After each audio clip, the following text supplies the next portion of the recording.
I'd like to start off by asking you to tell us your name and where you were born and when. My name is Valma Poirier. I was born in Poirierville, right in this house, and on the 27th of October, 1920. And who were your mother and father? My mother's name was Zebian Rose. She was a MacDonald, and my father's name is Amédée Poirier. He was the fifth generation of the Poiriers of Poirierville. How far back can you go on your mother's side? On my mother's side, I can't go that far because the MacDonalds have quite a long history as well, because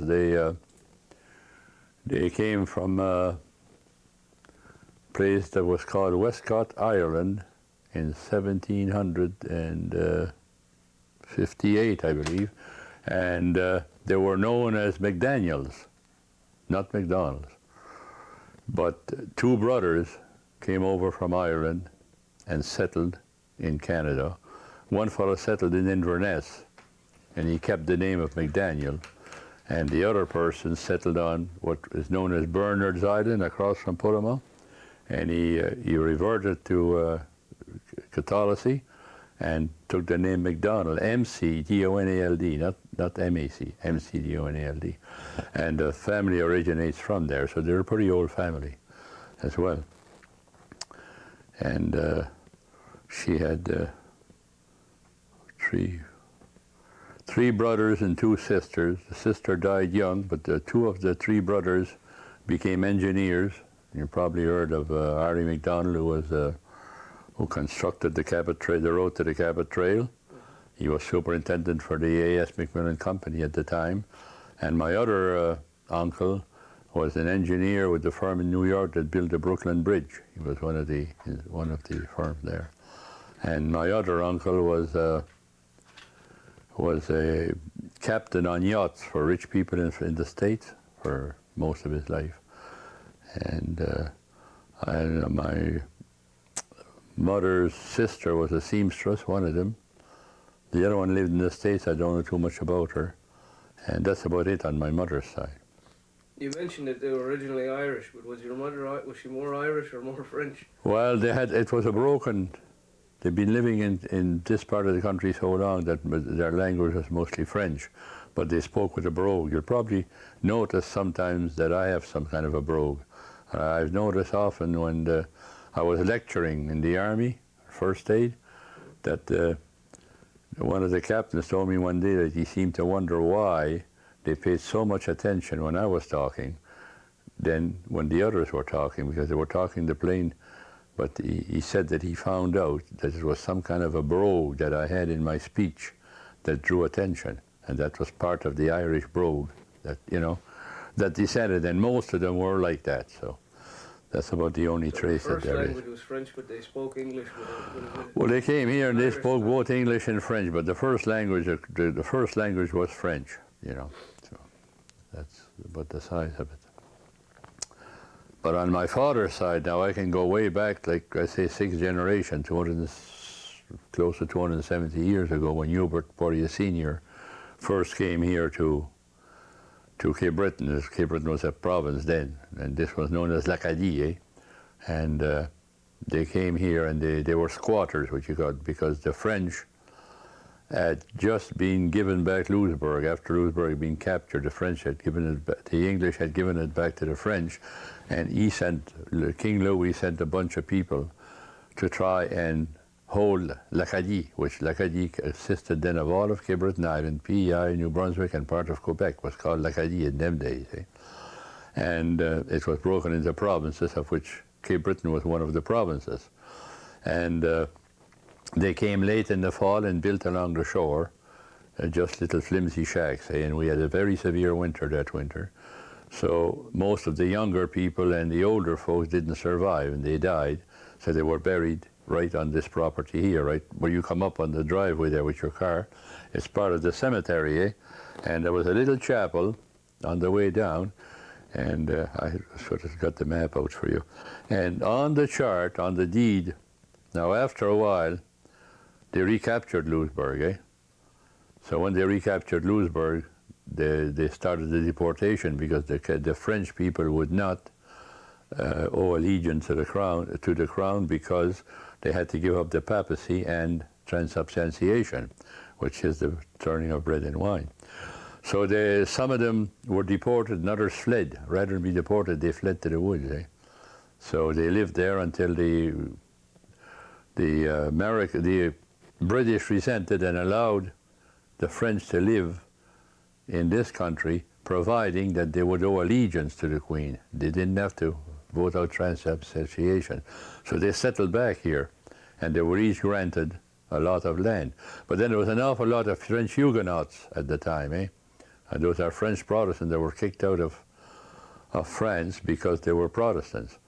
And when they were the first ones to get the best part of the land, so down where all the farms are the majors and the majors and the like Morays and those people, they were all Huguenots. They got all the best land, all the best farmland, and what was left here, the Poirier estate that was granted to the Poiriers was 35 acres, and it was in the land was situated in the parish of Mars, in the county of Frederica, in the province of Cape Breton. And the grant is signed by the Governor General of Cape Breton, which was Colonel de Barras. He has a street in Sydney named after him. So that's where, and then from then on, the family kept producing. Hubert Senior, Hubert Junior. Hubert Senior had 7 sons. Hubert Junior had 5, and then after that was a man by the name of Desiree, which was the 3rd, and he had 2 sons, and one of them was called Alfred, and the other was called Arthur.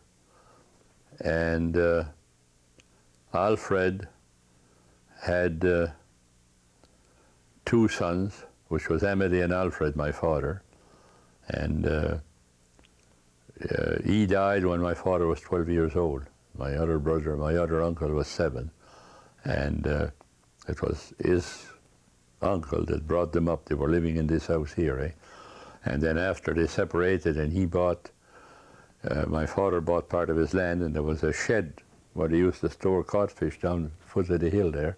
And they gave him that shed, and he hauled it to the Scoos, and he built the house that's known as the McKenna property in the Scoos now. That was one of the fish sheds that was here.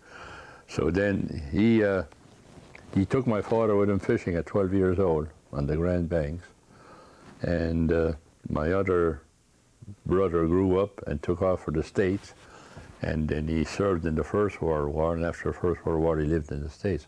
And my father fished in the States at what they call pogie fishing, and from then he was on the boat, and in the winter time they would go out west, down south, and pick up all kinds of tropical fruit and molasses and stuff like that. And he'd be gone for so long that I remember the year I was born. He was home the year I was born. And the next time I saw him, I was 4 years old. I walked the road to meet him. He was summer and winter sailing all over the world, picking up spices and molasses and stuff like that. And then when he retired from the boats, he worked during the war in Halifax on the fireboat. He was on the fireboat when they almost had an explosion there. You probably heard about the tanker that caught fire, and the Navy gave it up. They were going to let it explode. The fireboat went over there and start pouring water on it. And at last, when they finally gave it up, they had to cut the ropes. They didn't have time to untie them. They had to cut them to get away. And the Navy happened to be lucky and fired a shot right in their bunker, and she sank. That saved the explosion. Otherwise, it would have been another explosion like we had in the First War. So then he retired, of course, and he died at 94 years old. And my mother was 98 and 6 months when she died. And they both died in the house here. I looked after both of them. So that's about it in the family. Most of my brothers died. I'm the only brother left. I got 2 sisters. one of them celebrated her 50th anniversary here last weekend, and the other one lives in Ottawa. She's married to a retired major from the army, and they have children. So that's about it, I guess, that I can tell you so far, but some of the hardships, that's a different thing. Yeah. Just to go back to the story of the house for a minute. The Poiriers were brought over by the French government. Yeah. Where were they from in France? Normandy, France, and they were growers of pears, and that's the reason why the crest. See the 3 pears on a blue bag, 3 gold pears on a blue background, and the name Poirier, because pears in French is almost like Poirier. That's what they. And they have a coat of arms, but they haven't got a battle cry because they were peaceful men, so peaceful men don't carry a battle cry, but they have their coat of arms but no battle cry. That's the name Poirier.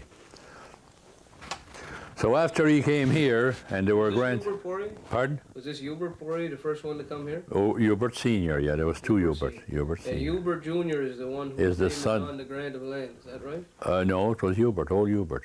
Old He was Hubert still here when himself. the British came. Well, he came after, see, Louisbourg. Louisbourg was captured, given back to the French, and captured again within a period of not too many years, eh? And then he was the one that was granted the land, eh? He came after the first capture of Louisbourg? Well, they took off for a while. They were some of them did owe allegiance to the Queen, although they just kept quiet about, giving up. They never gave up, but they promised the British, and some of them were allowed to stay while some were expelled, eh? And those that were, rather than be expelled, like I said, took off to the woods.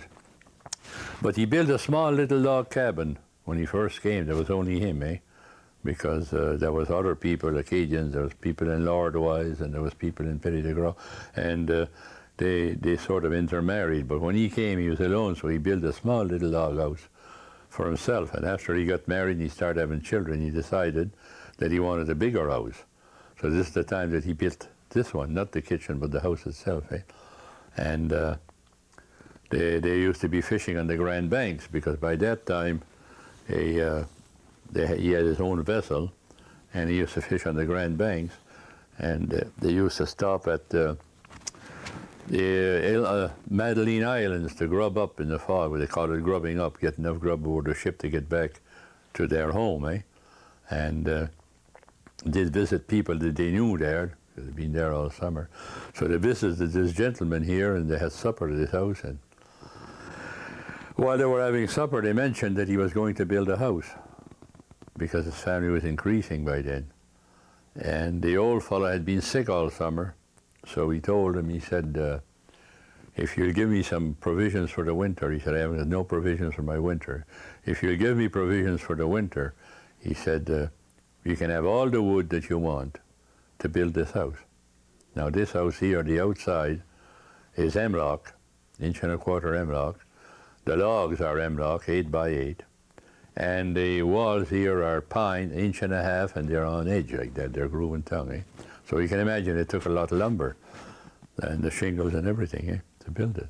So they stayed there and they cut the lumber, put it on the vessels and brought it here, unloaded it. And in the winter time, they sawed the lumber up ready to build the house. And it was the old-fashioned plan. They used to have a sort of a scaffold where they would put the log on, and then they had a platform up overhead, and they had one of those long saws, eh? And one fellow would stand up above and one fellow on the ground, and they would saw their wood like that. So they sawed that's how they cut off all the lumber and put it together.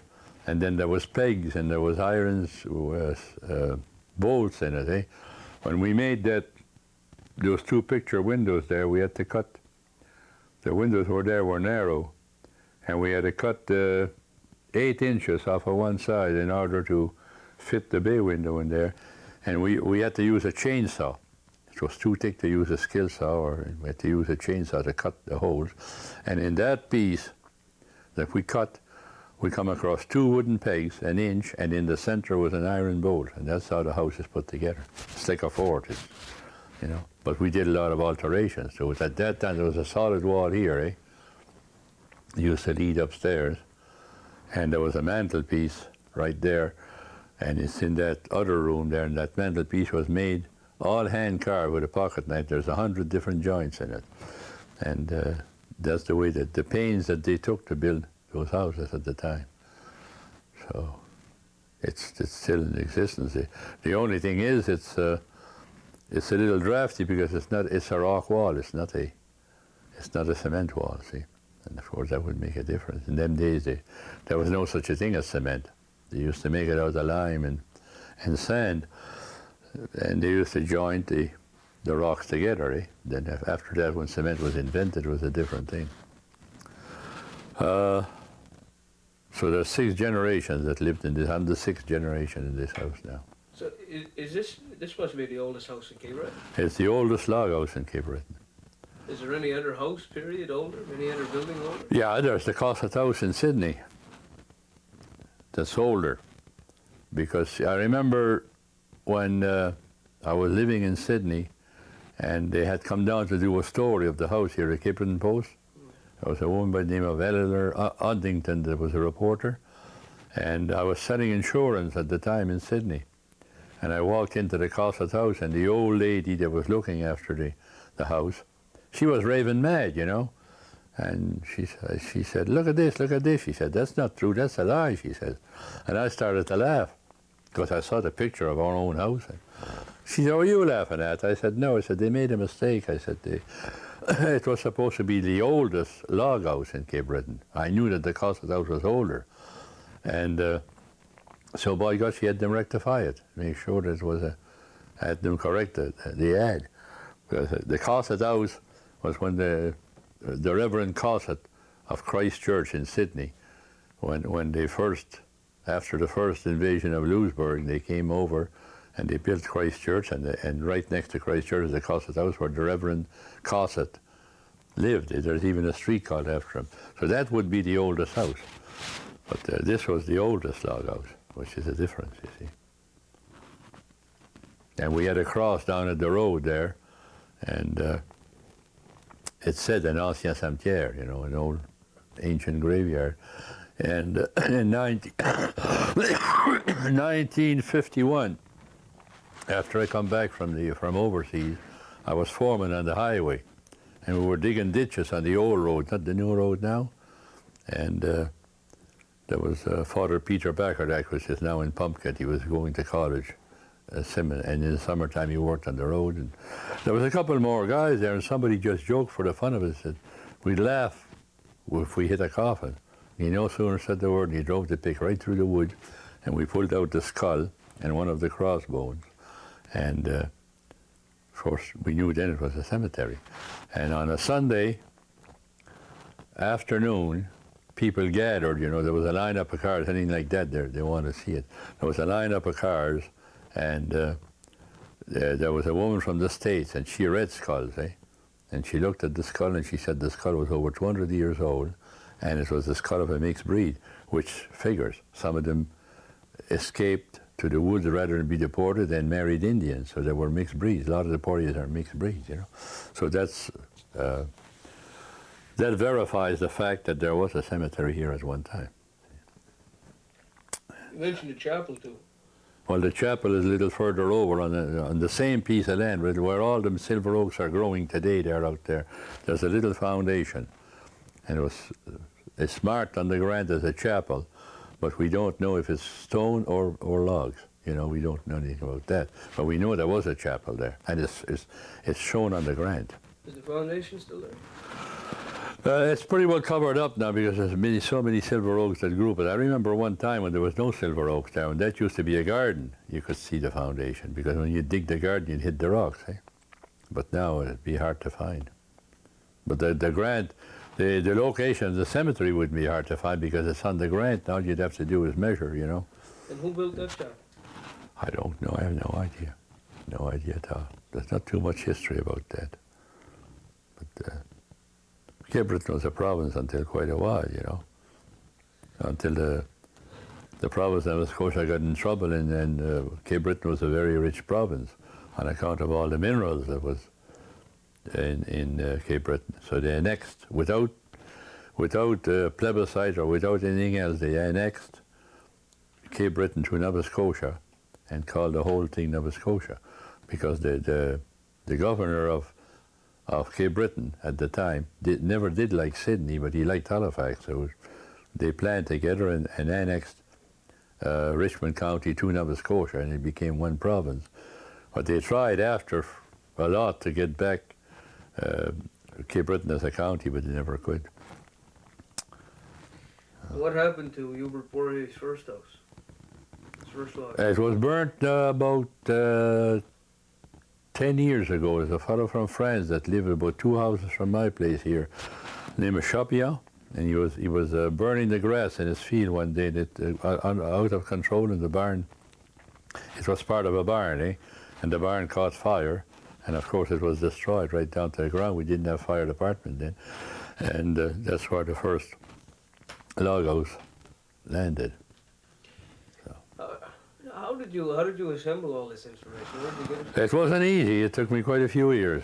I got to the archives, and I got from the Archdiocese of Quebec, which at the time was there was no diocese in Antigonish like there is today.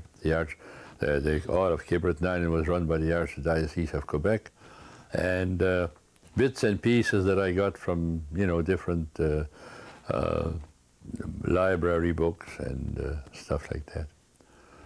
Was any of it handed down in your family?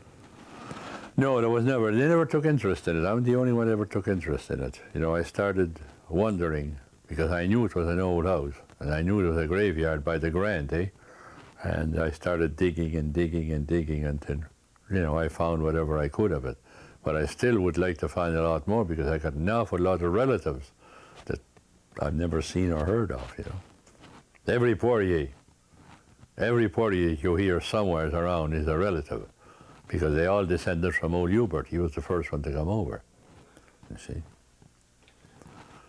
It's the same as in Petit de Gros, the first settler in Petit de Gros. Every man by that name would be a relative because he was the first settler in Petit de Gros. What's his name now? On is him.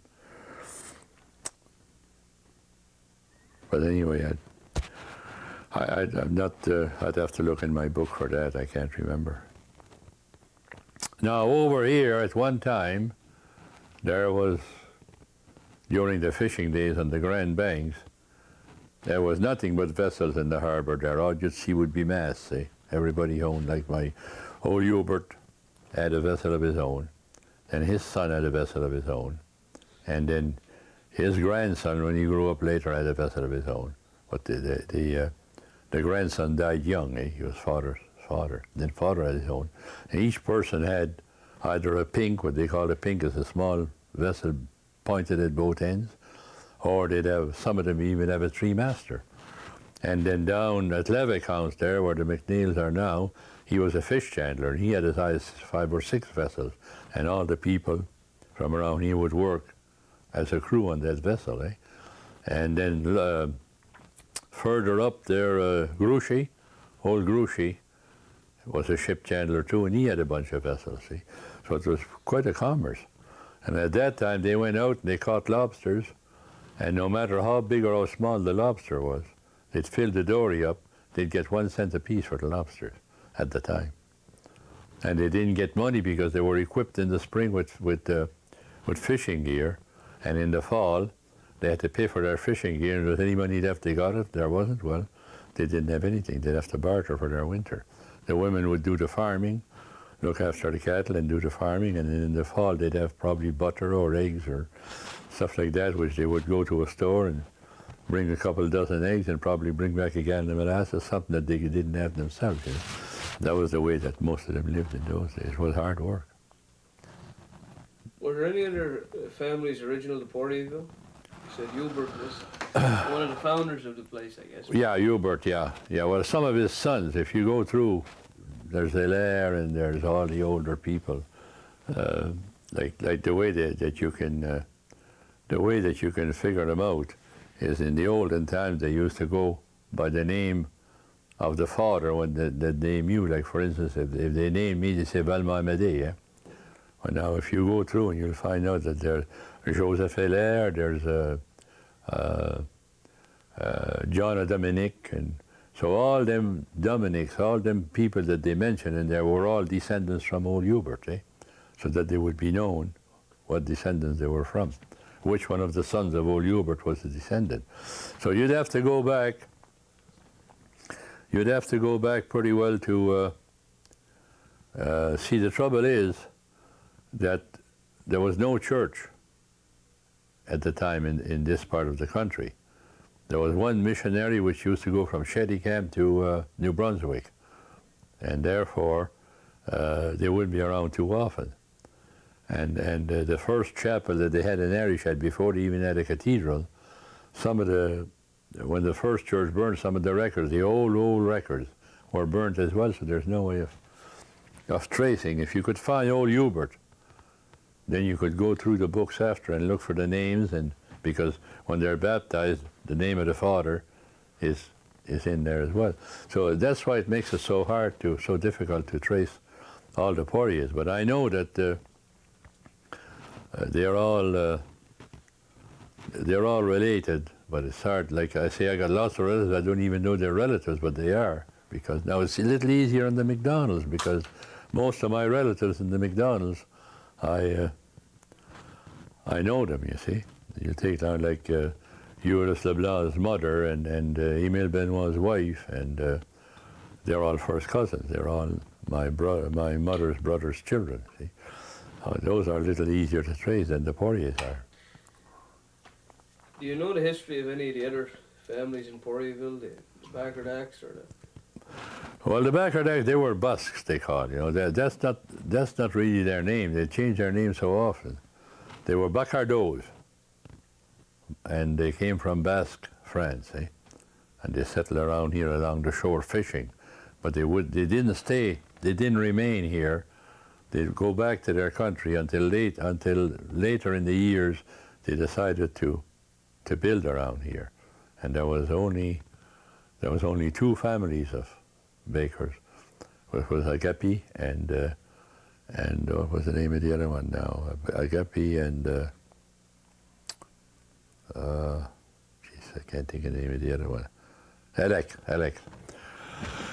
And that would be, Audrey Booder, that's with the family service. Well, that would be on her side of the family. And then there's Estelle Backerdax, Father Backerdax, that's the other one of that's Agapi's family, see, and they broke down like that.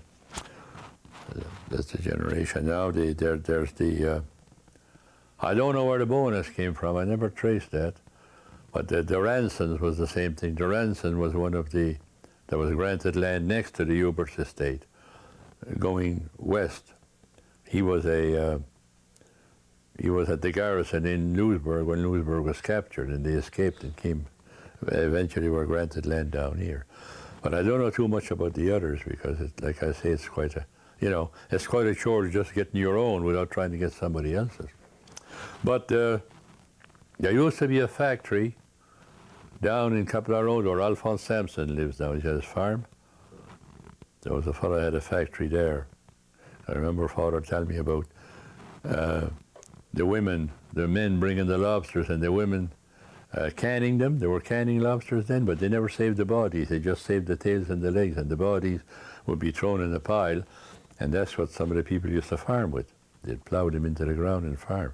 So you go there with carts and get cartloads of lobster bodies. It was plenty. Lobster was plentiful then, you know. And but they made a hard living because they weren't getting very much, and most of them was illiterate, and they couldn't keep track. Like they'd work for these fish chandlers, and if they had a good summer, they were square. If they had a bad summer, they owed them money. If they couldn't pay, they'd take their land. That's how Levicoun happened to have so much land there, see?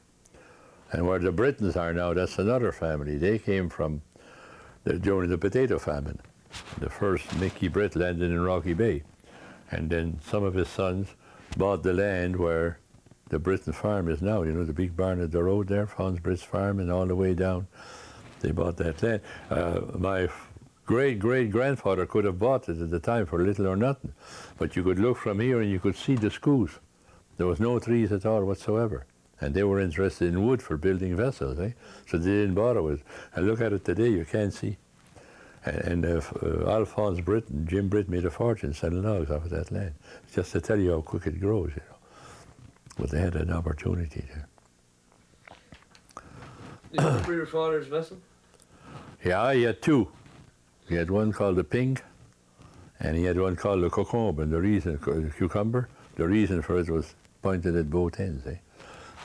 They're in that book that I gave you there. I don't know exactly where it was built, but he used to be quite an accordion player too. He had learned to play accordion through Old Fortune in Petit de Gras, when he was fishing in Petit de Gras. He used to do fall fishing in Petit de Gras, and they'd be like ashore at night. He had learned to play the accordion, played for an awful lot of dances, and we had an awful lot of dances right in here, parties, like, you know, when he would play the accordion. And as for myself, in 39, I left home in 39. I was only 19 years old, but I had been working since I was 14 on farms, eh?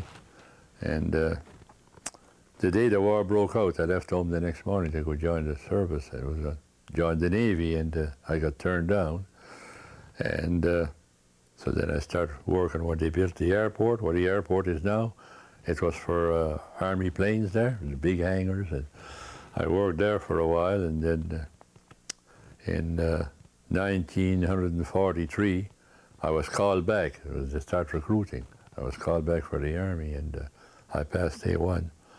And of course, I went to Halifax and joined, and within 10 months, I was overseas. Eh? And when I landed overseas, they start training us in warfare, and they drafted us for Italy. The fight was in Italy then. We landed in Italy at night, and the next morning we had an inspection, and they again found that I had a category. So they had to fly me back to London. And the colonel of the regiment was retiring, and he was flying with us, so I went as his batman. I stayed in London for until Normandy, and when Normandy broke out, we were on the English side of the channel, receiving the casualties that were hit coming off of the barges, eh? And they'd throw them on a scow and bring them back to the English side, and we'd pick them up and take them to the hospital. Often you'd pick a person up, and then you start looking for his leg or his arm that was knocked off. It was awesome. You see more blood in one day than you see in all your life. And that's what we were doing up there, picking up the bodies on the English side. I never went to Normandy itself, but I'm glad I didn't, because it was an awful sight. So then I came back here and worked around here for a while. I farmed for a while until 52. And then when they built the St. Rita's Hospital, I went there. I worked in the St. Rita's Hospital. And then I got a job at Point Edward Naval Base when they gave all them warships to the Turks. And they had to be all equipped with all the equipment aboard. And I was one of the storesmen that was equipping those ships. I worked there for until the base closed. Then I went out as first aid man, and the second part of the heavy water plant in Glaze Bay, and when they built the sea bay, put an addition to the seaboard, and then from there I moved to Port Hawkesbury when they built the big docks there as a safety and first aid man. I worked there until the job was completed. That was about the last job that I had. Retired after that. So now I've been living in here in this house ever since that, because I was in Sydney for years, when I was working up there. I had altogether 14 years service in the Army and militia. I was in the artillery, I was in the infantry, and I was in medical corps. When I quit, I was medical corps. So that's about it in my career. Done a little carpenter work in my life, done some farming. Done an awful lot of charity work. Anybody lost a house or a barn or had some kind of a disaster, I was the first one to set up a fund and collect for them. And that sad case that arrived in Martinique there, where the woman burnt with the house, the Clories, and the house burned. gathered funds for that, and then there was 2 farmers here lost their barns and stuff like that. That's the way the people would, they'd work together, you know. And, but of course I had a part to play in the building of the credit union. That was quite another story. And then the ice house is another story that shows the cooperativeness there was between the, you know, the people of the place. There was no such a thing as if you turned to work and you wanted to build something, there was no such thing as looking for a grant.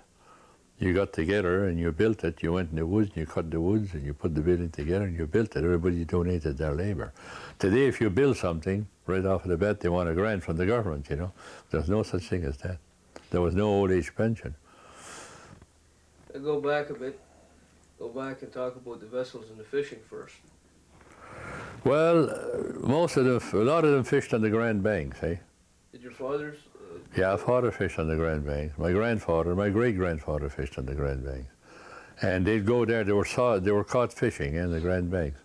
And they would catch the fish and not cure it, but clean it and salt it down the hole. They'd have to bring a cargo of salt with them and grub enough for the whole season. And they would, and then when they had a load, they would come ashore here and they had flakes all along the shore there. And the women used to dry the fish, eh? And it was fish, they'd pack it in the shed, and then it was sold when it was dried. And they didn't have facilities aboard the vessel to dry the fish. They had to come, like, for instance, if somebody had a great big vessel, like all, like they have now, those factory ships, well, like maybe Levicount or Old Gruchy or something like that would have a big vessel. And all the other small vessels, when they were loaded, would load aboard this vessel, and that vessel would come ashore with the fish to be dried, eh? And the other fellows would keep on fishing. And they'd fish right up from early spring until the fall. And Right then on the banks, they just keep, so they'd stay out at sea. stay out at sea, yeah, for all that time. So And like, they'd stay out on the banks for a couple of months? oh yeah, from early spring until late fall, until, you know, started So that. how did that work now? Were they going out in small dories from the... They went out hand lining. It was called hand lining. Each vessel had so many dories. Eh? There'd be maybe 2 men to a dory, and they'd be out jigging the codfish. When the dory was loaded, they'd bring it to the vessel. What would they do on the vessel? Well, there'd be some people cleaning them and cutting the fish. They're boning it, they call. And my father, at 12 years old, was down in the galley, salting that fish as they were throwing it down. That was part of his job. You just throwing the salt in? Well, yes, row by row salting it so it wouldn't spoil, you know. And when they got it back here, what was it the women did with it? The women dried it on flakes. They had flakes all along the field here. They put the cod out, leave it certain then turn it so it wouldn't sunburn, but they dry the fish, eh? And there was so much brine and water from that fish that under the flakes, they'd have to cut the hay 2 or 3 times a year. It was making the hay grow, and of course that's what they fed their cattle with. So they were farmer fishermen, really. But the women did all the work at the house. Looked after the cows and the sheep and the pigs and plant a garden, plant potatoes. They worked hard. Cod fishery kept them going. That was their year's work. Well, the cod fishery was a salary for them. It was their year's work. It was a salary. They were fishing like to sell it to those fish brokers, eh? And whatever he paid them, that was their money. But then he supplied them of stuff they couldn't get themselves, eh? Like, you know, they couldn't buy molasses. They had to buy molasses. They had to buy sugar. Some of them had to buy butter. They didn't have any cattle, but most of them that had a farm didn't have to buy that stuff. But what they had to buy, they had to get from the company stores, boots, clothing. And in the fall, when the fishing was over, they would render an account of what they caught, what money was coming to them, and what money they owed the stores. And whatever was left, that would be the buy provisions for their winters. I remember they used to buy molasses by the puncheon, big puncheon of molasses. And when the molasses when the puncheon would be empty, you could go there with a stick and scrape that sugar from the molasses. It was just like a toffee. And you used to watch for an empty barrel to get that toffee in there. And then if they bought it by the gallon, molasses was 25 cents a gallon. Imagine what it is now. It's over $1 something a quart, eh? And if you went to the store and come back with a gallon of molasses, and they caught you spitting a little in the snow, because it would turn to taffy and you'd eat it, was good. They'd be right mad losing the molasses, wasting molasses at 25 cents a gallon. Imagine today if you did that, how much you'd waste, you know. But everything was so cheap. I remember eggs were 10 cents a dozen. They came up to 25. Quart of milk, a gallon of milk for 25 cents. And they used to buy a quart a day. So every 4 days you get 25 cents for milk. But everything else was cheap, see. We worked. Do you remember the levee counts or Grouchy's operations? I don't remember the Grouchy operation, but I remember the Levicount operations. You described their setup? Well, what I remember of them was towards the end when they still had the store, eh? And they had pretty well give up. They had pretty well give up the fisheries by then because everybody was pretty well on their own. And but they had a big store there, and it was 2 or 3 stories. And they had clothing, they had everything. And when they come to 2 or 3 stores? Oh, they had 2 or 3 different sheds, yeah, where they had fish and a place for fish and a place for salt and, you know, or a place for rope, and then they had their big store besides, which was a general store, eh? And when they come to sell out, it was a fellow by the name of Marine Portus in Panama that bought the place, and he had an auction. There's 2 pictures of Queen Victoria here that Mother had bought at that auction. So I was only small, but I remember when the Levicounts moved from there. Then Remy Portus took it over and he built a brand new house. He had it all ready to move in, furniture and all. And when they come to do some painting, they had put rags in a cupboard that had turpentine on them. And they got the, what do you call that, heat. The heat took and set fire to the rags and the house burned to the ground, ready to move in it. I remember that. I was going to school in them days. But like I said, the Levicount property was never as big as it is now. The extra land that they got, where they got all that wood and that pasture there, that all belonged to the Burkes. There was a family of Burkes that was living there, and they were illiterate, and they were working as crew members on the ship, and they had no idea when they were buying, you know. The women say, well, the men are out fishing, we'll get this, we'll get that. In the fall, they'd end up owing more money than they had earned. So what Levicount would do would be take their property. So that's how he got such a big piece of land there. But old Grouchy was a different. Old Grouchy was more shrewd than they were. He kept 2 or 3 sets of books. Eh? He'd have a set of books for people that would buy from him and would eventually pay him in the fall. And he had a set of books for people he knew he'd never get paid. So he charged the ones that were paying cash enough to make up for that. When they tore down the shed there, the hall that they used for a parish hall for a long time, it's right down by the yacht club there. Just a little bit of it left now. They found some of his books there from. He had no religion, so he didn't believe in any kind of religion at all. He expected the men to work 7 days a week, you know. But they never worked on Sundays, never worked on holidays. In them days, there was a lot of holidays. Because I remember Father telling me about the Feast of All Saints on the 28th day of June. Feast of All Saints, they called it, of course. The men were going to church all dressed up, and old Grouchy wanted to know what the idea was, so they told him. They said, it's the Feast of All Saints, and we don't work on that day, and we're going to church. So we figured, well, that's all right. 1 day for all the saints wasn't too bad, you know. So when it came in the spring was the Feast of the Feast of All Saints, the 1st November. Feast of St. Peter and St. Paul, and 28th day of June. And so they saw them going to church all dressed up again. He says, what's going on this morning? They said it's the Feast of St. Peter and St. Paul. St. Peter and St. Paul. Where the hell were they at last year when all the other saints had their feast? That's the kind of religion he had, you know. Did Levicounts live on their property? Oh, yeah. Peter and John Levicount. One of them has still got a son, as far as I know, that's living in St. Peter's. Levicount. He's married to a Lebrun girl from Arishat. I think she's dead, but he's living. And he was in charge of the canal, not the canal lock, but the locks at the Strait of Canso there for a while before they retired. And I don't know. Why did they leave the schools? Was the Well, I guess the old fellas died and gave up fishing, and then the boys went away like most other people, you know. But it lasted for quite a while. It was just vacant until I said what you call bought it, eh? But I don't know too much about them because not too many people liked them too much. They were kind of shrewd, you know, and so. there was some resentment against them in the community? Well, I mean, they were just ripping off the men, eh?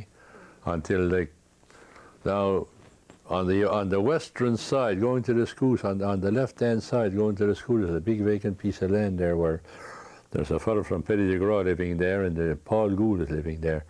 Well, that big farm, that big piece of land there, I owned at one time. I had bought it, and it used to be the fellows that lived on that side of the road, they held on to their land because they were captains or mates on the ships, you know, and they had more education. So they couldn't fool them like they fooled the others, so they held on to their land. And eventually it was sold.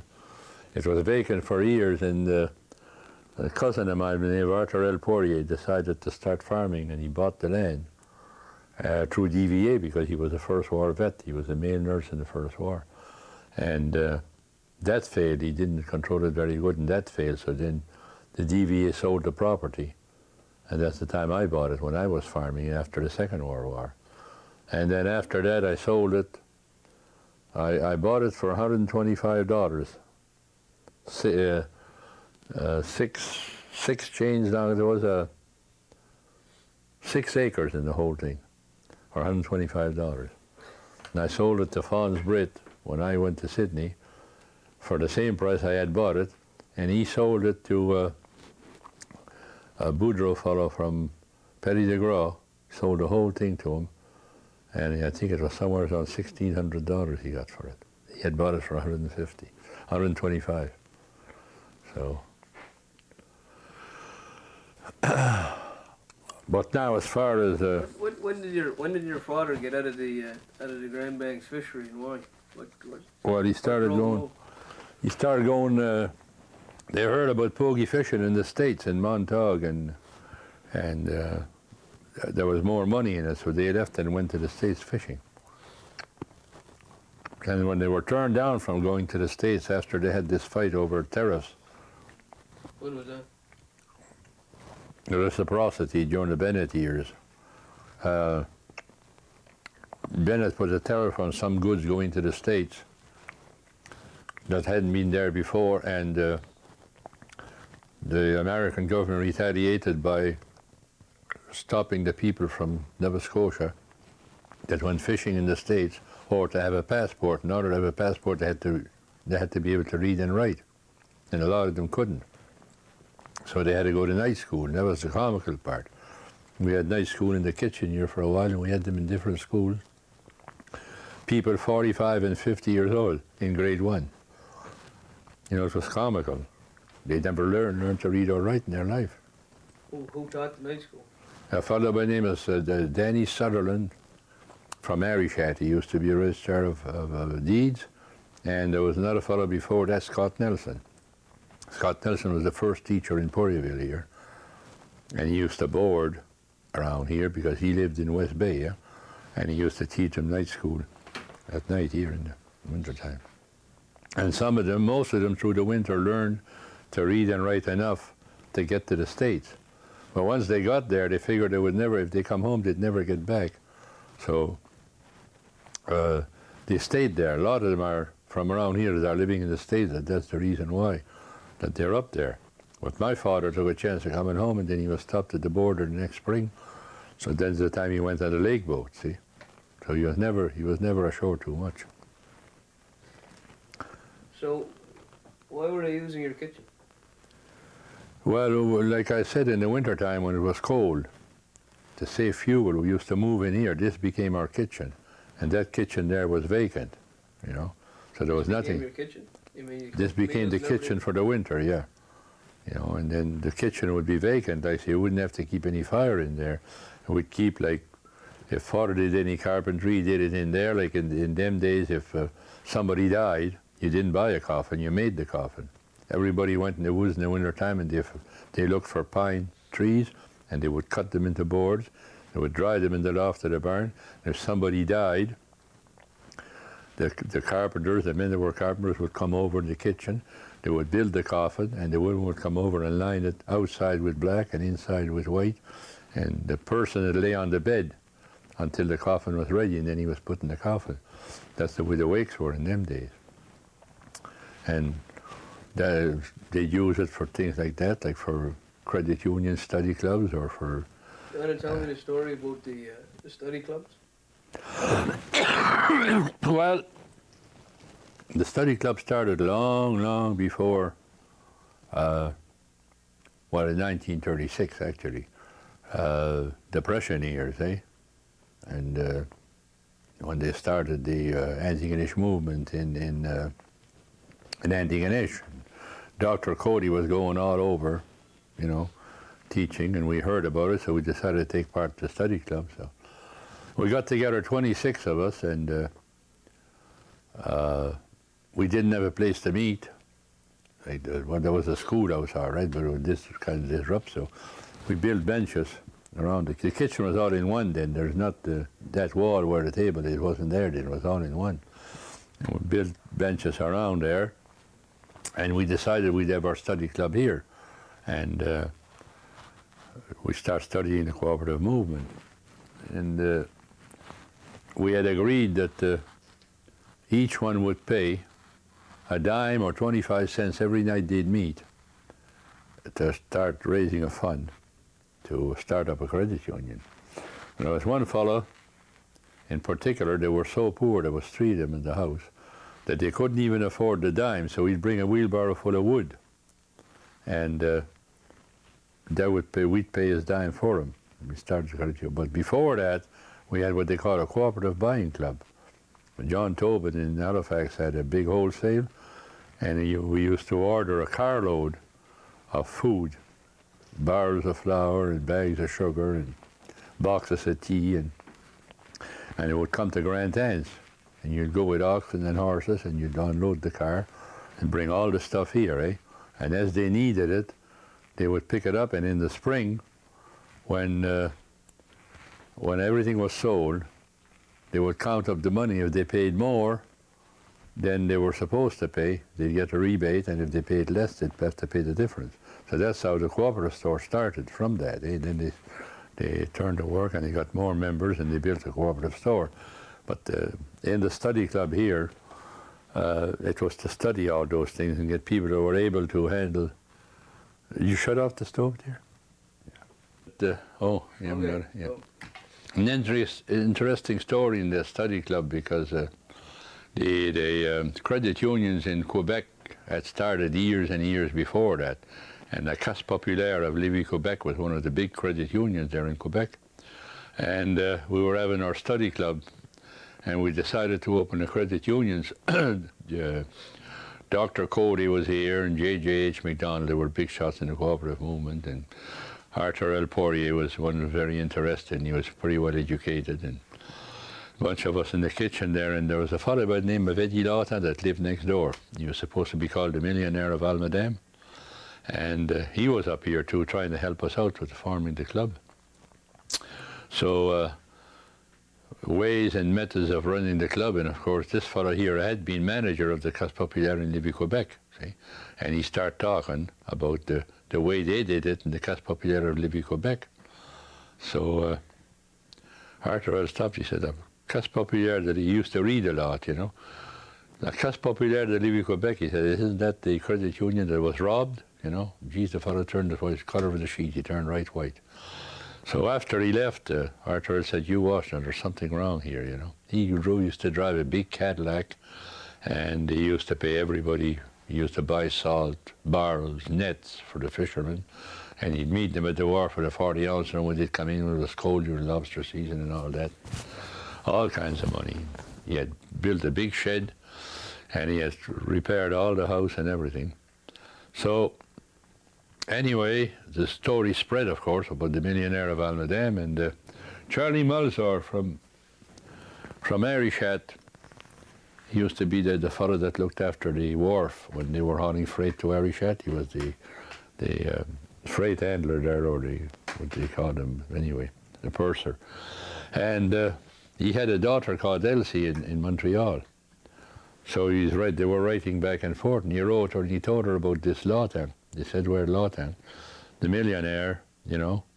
And when she heard the name Edward Lawton, because his real name was Ed Yeresin, see, but he changed his name when he robbed the credit union. I know, millions of dollars. And what he had done was he had put his coat on the rail of a bridge in Lévis, Quebec, with a note in it that he had committed suicide. So then he took off with all the money, eh? And they were trying to find him, chasing him around. And so anyway, she got kind of nosy, and she went over to the authorities in Lévis, Quebec, and they sent a detective down here to see if they could trace him. So the detective name was Beavis. And every day he'd walk back and forth here, walk back and forth, and ask all kinds of questions. So apparently Lawton heard about this, and they decided to take off. Their original idea was him and his girlfriend to take off and cross the border into Mexico so that they couldn't touch them when they were in Mexico. So they got kind of wind of this, and that's where he got caught. He got caught on the border trying to cross from the States to Mexico. And it was the saddest thing you've ever seen. Everything that he had bought that could be moved was confiscated to, to try and get back some of the money that he had earned. But anyway, we started our credit union, and we had $500 capital. And in order to buy the first set of books, we made rabbit pies, and we played cards for the rabbit pie. That's where we bought our first set of books. So then it flourished. If you wanted to borrow, say, $100, you'd have to have about two fellas sign for you, homemakers, you know. And then when the war broke out, the credit union sort of went down, eh? And after the war, there for a while, they intended to close it until this Mrs. Taubin moved from Halifax to settle in the schools, and she took over the credit union and brought it up to where it was. And on our 50th anniversary of the credit union, I was one of the charter members there. I have a certificate here. We had thousands and thousands of dollars in the credit union, as I brought up. But the cooperative store failed because the members lost faith in it. They were these other stores started coming in with bargains, and people, when you see a bargain, you think you see a bargain, you buy, and so they lost faith. I delivered for a couple of years there, and I'd be busy every day, truckloads of stuff that I used to deliver all over Almadam, or the north side of Almadam anyway, in Pondville. We were doing good, but the thing is that they were raping the store. See, like if you went down to the feed shed and you found a bag that had been busted, that some of the feed was out of it, you'd get the bag for half price. But some of them used to go there with a shovel and cut the bag into on purpose and get it there. You can't make money that way, you know. But anyway, eventually it failed, but it was a good thing. Failed? Did they go bankrupt, or did they just shut it? They just shut her down, yeah. Shut her down. That was the time that they started making good money by shipping lobsters. See, they were selling the lobsters to the lobster buyers, and they were getting whatever they felt like paying for them, until Wilfred Poirier came from the States, and he died at 102. A couple of years ago there. And he bought for a company from the States, and they were getting a better price, see. But the thing is that they had to be shipped to the States, and in order to keep them fresh, they had to put ice over the crates, see. And there was two boats that used to buy all the lobsters of Richmond County here and bring them to the States, and they had to go to Canso for ice. It was right in the best part of the Depression, so we figured that we still kept our study clubs going, you know, even if we had these things going, the credit union and the co-op store. We're always looking for better ways to help ourselves. So we decided that it was a darn shame for the boat having to go all the way to Canso to get ice, to ice their lobsters, when we had all kinds of ice here, eh? So we decided to build an ice house. But how were we going to do it? It was always the same 26 or 24 men that was always, how are we going to do it? We didn't have a cent, eh? So an old fellow by the name of Albert Caton, he had all kinds of woodland. So we come up with the idea that he would furnish the wood for the building, half on shares and half pay him whenever we could. So then we had the lumber, and we said, well, no, maybe we can convince somebody to saw it for us on the same terms. So we went to see old Dunphy. And if you ever read pictures or the story of when he had that waterfall sawmill up there, that was something. He had some sawmill there. He had a big dam right at the bridge when you're going in there, turning to go to the beach in Pondville. And it held back the water. When he'd opened the dam, it was to turn the big water wheel. That's how he saw his lumber. So he agreed to do the same thing, see? So then we turned to work where we have the lumber, and we have the sawing, we have the manpower. So we used to go in the woods in the morning and cut the wood, and then some people with horses with all the lumber from the sawmill to the building site, and would follow with oxen with all the wood from the woods to the mill, because it was a shorter cut, and there was carpenters down at the wharf ready to build the shed. And so we went along like that, and we got a fellow to donate the shingles and the nails on the same principle. And when the ice house was all ready, of course, we start all night. That didn't cost anything because we donated our labor. And we started the first day of March, and on the 28th day of March, the ice house was built, 14 by 50 by 24 by 14 foot posts and 500 tons of ice in it, and all the sawdust and all the straw that was needed to keep the ice from melting. Because you see, between the cakes of ice, you had to leave a separation, and you'd fill that with sawdust, eh? And on the top you'd put straw, so the air couldn't get at it. And of course, as long as air don't get at it, you can keep ice in a building for infinity, eh? So we sold all our ice that year at $5 a ton, and the ship didn't have to go to Canso. So we, the first year we paid all our expenses and made a little profit. Next year was full profit. So then 39, the war broke out, and they had to stop shipping because they were scared that the ships would be torpedoed. So that was the end of the ice house project. But we had a lot of projects that self-help projects, you know, that in order to survive. Go back to the store for a minute. What, do you mean the co-op store? Yeah. Yeah. What building was it located in? That's where Claire's restaurant is at now, across from the post office in the school. That was the cooperative store. It used to be a Lebrun store at one time. Was Lebrun's it built in? No, well, yeah, well, when the old Lebruns came from France, eh? Old Lebrun, today they talk nothing but English, but the Lebruns couldn't speak a word of English. They had to learn to talk English. And they opened a store where the IGA is now in Arishat, eh? And then, several years after the store was built, it burnt down. And then they built the one that's there now with the 3 stories. And they decided to expand for a while and build a store in Arishat. So they built this big store in Arishat, and they run there for a while. And then they decided there wasn't enough business, they would revert back to Arishat, and they sold their store, and it was bought as a cooperative store. It was a lot bigger than that, but they tore a piece on the end there where the parking lot is. There was a fellow by the name of McNeil running a little store there. And 1 story down below was groceries, and on the 2nd floor was clothing, and they lived on the 3rd floor. They lived right there, Mrs. Lebrun and Arthur Lebrun and all them. They all lived in the schools. They were brought up in the schools till they moved to Arishat. So then it was bought, it was sold, and we decided that they would buy it for a cooperative store. And that's where we started, the cooperative store there. But it was. What were you guys carrying in the store? Were you carrying the... We were carrying everything under the name of the sun you could think of, except clothing, you know, every kind of groceries you could think of.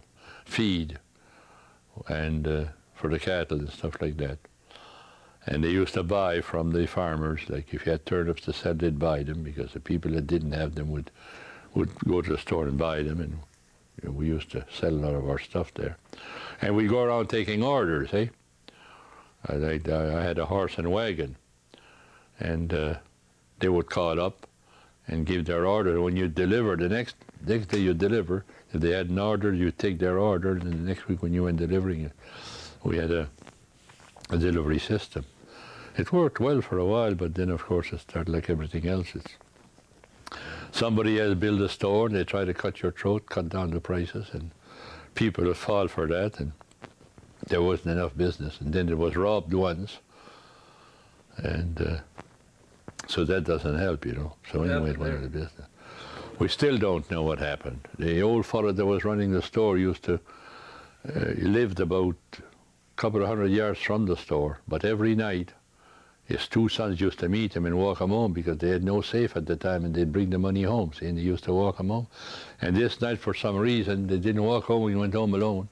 And when he came out of the building, somebody threw ashes in his eyes and blinded him and grabbed the money bag. And that's all we know about it. We never, you know, they never pursued it too far. So that didn't help Who either. ran the store? Who was the old fellow? Oh, his name is Jeffrey Poirier. He was the father of Mrs. Taubo, that died here not too long. That had so much to do with the credit union.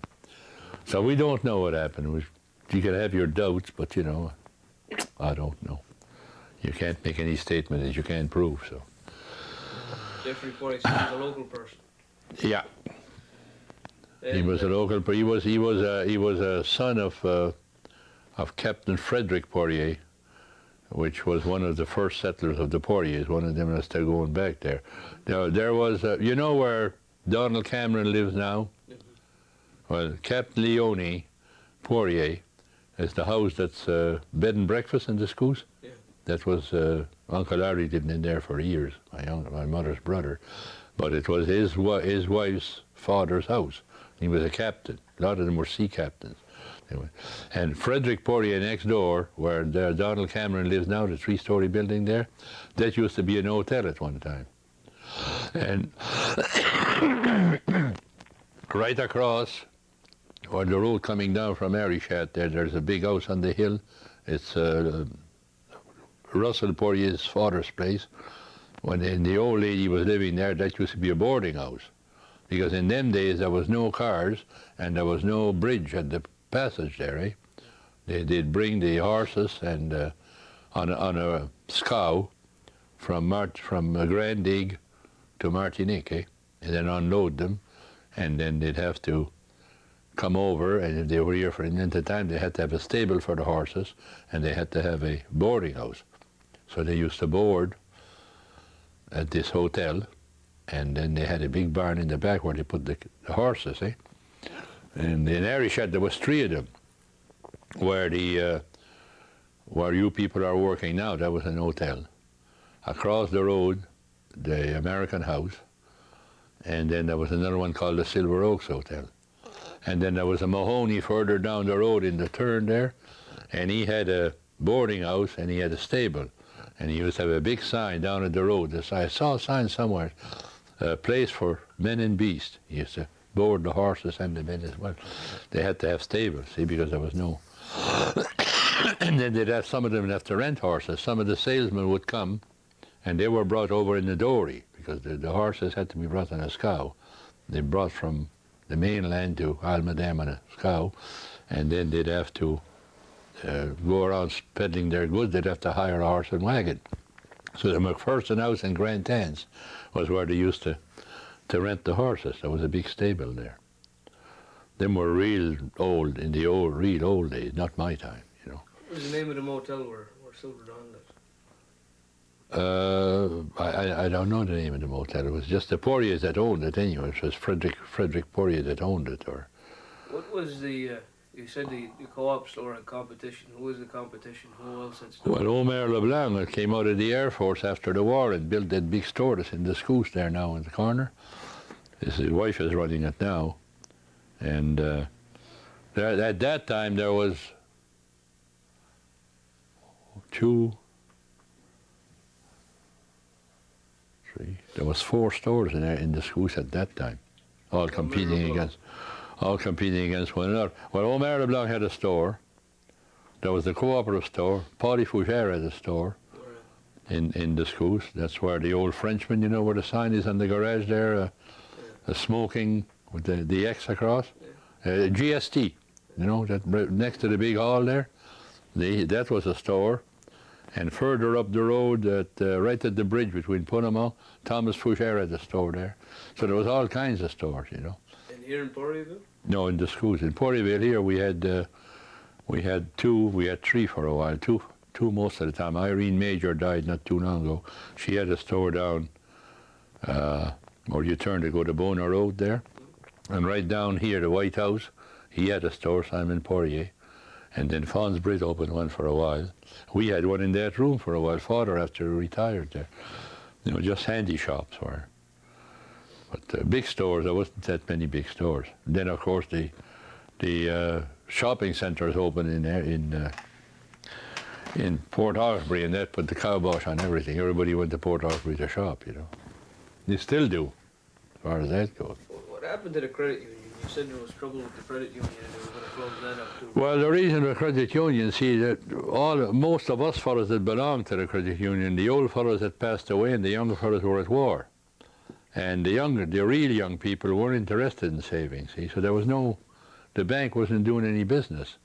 And in order to operate, it had to have a manager, and it went down so far that the reserve funds were so low that at one time they thought of closing it altogether or amalgamating it with Petit de Gras. So then when this Mrs. Taubon came, and she took over the books and took over the credit union and brought it back to what it is today. Now, I don't know how many members we have, and with thousands of dollars to the good, you know. But it almost flopped just for that reason, that people lost interest in account. When the war came in, everything was booming, everybody's making good money. They didn't think of saving like they did then, see? And then the banks had to, the banks wouldn't loan you money. That's one of the reasons why we started the credit union. Because if you were just an ordinary guy like me and you went to borrow money from the bank, you wouldn't get it. Why? Because you didn't have collateral, you see? You owned the house? Oh, well, you owned the house. I mean, your house was probably mortgaged as it was, you know. So when the credit union started, then you could borrow enough to do little planting in the spring and stuff like that. It was a godsend. It was a good thing. So then when the credit union got so popular, the banks had to change their system. Now today I can go to the bank if I want to borrow $1,000, no questions asked. But if I try to borrow $1,000 in 1937, they'd laugh at me, you know, because they knew damn well there was no way I could pay it. So, and then there's a lot of things that the banks did that they weren't doing, you know. So it revised everything. Where was what building was it in when it started? Well, the credit union we started was this house down in the gully there, Jim Britt. He was the first treasurer there. We didn't have a building, we didn't have nothing. We just had a credit union by name, and Sunday morning at church, people used to give their money. Somebody would collect there, give their money in, they would mark it in their book, and then turn it into the treasurer. And whenever there was a meeting, the first time that we ever had a building was when we bought the building where we are now there. After Mrs. Talbot took it over and it got to be a good place, she handled it for several years and she didn't want to bother with it anymore. She was getting too old. So we decided to buy a garage. There was a family in Punamou by the name of Nua Portus. And when they sold their house to this fellow from Arishad. They got lost in the mine there when the mine exploded in Spring Hill. What was the name? Benoit. Sold the house to Benoit, and not long after he had the house burned down, eh? And that's the time that he went to Pictou to work when they started building the mines. He went there as a construction worker, and when the mine was finished, they put him in the mine. No experience or anything. His body stayed there. So once the house was burned, they wanted to sell the garage, a great big garage, because this fellow that had it before was quite a carpenter and he had a big workshop. So they bought the workshop and hauled it there, and that's the first time we ever had our own building, the credit union. It's 50, oh geez, it might be 50, 37.